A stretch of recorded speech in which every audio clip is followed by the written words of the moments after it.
sung long wana ding kanelo ding kila ding magpa na keng bula umampa ka tosya na te nasyanga kun tupaka hintoy di paotun vang nan bohing betava kisyahin ka din swanihin ay damin tuwing panasyang lang swanin hinpayin kamona sinsen low hinale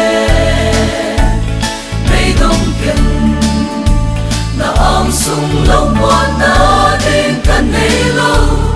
ding kila ding magpa na keng bula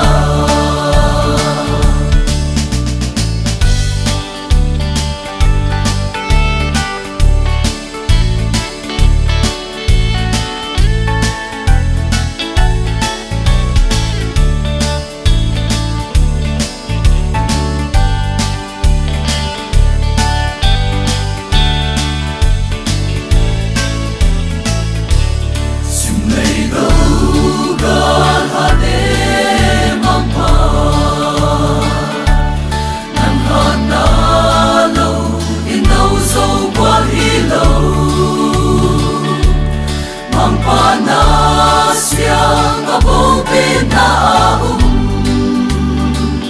o magpana anahinhin ku'y selim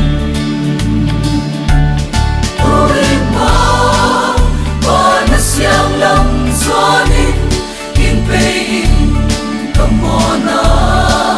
sinsen low hinale